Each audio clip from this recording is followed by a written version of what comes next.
চালাচ্ছে, এই পরিস্থিতি মোকাবেলায় সকল সম্প্রদায়ের মানুষের ভূমিকার প্রশংসা করা হয়েছে এবং সাম্প্রদায়িক সম্প্রীতি যে কোনো উস্কানির মুখে অটুট রাখার প্রত্যয় ব্যক্ত করা হয়েছে।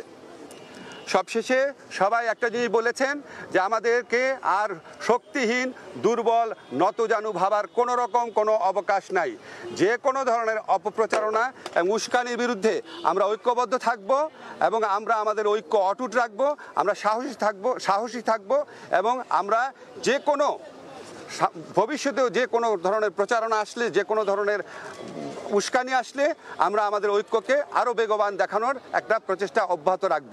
একই সাথে সাথে আমাদেরকে বলা হয়েছে, এটা প্রস্তাব আকারে এসছে, যে আমরা যে গোটা জাতি এই যে ভারতের অপপ্রচারণার বিরুদ্ধে ঐক্যবদ্ধ রয়েছি, এই জন্য আমরা সবাই মিলে একটা সমাবেশ করতে পারি কিনা, সবাই মিলে একটা পলিটিক্যাল কাউন্সিল করতে পারি কিনা, এমনকি নিরাপত্তা কাউন্সিল করতে পারি কিনা, এই ধরনের প্রস্তাব আনা হয়েছে।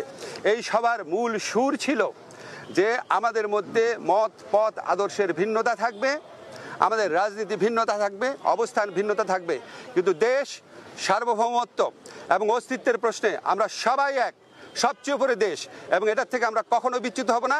বাংলাদেশকে দুর্বল, শক্তিহীন, নতজানু ভাবার কোনো রকম অবকাশ নাই।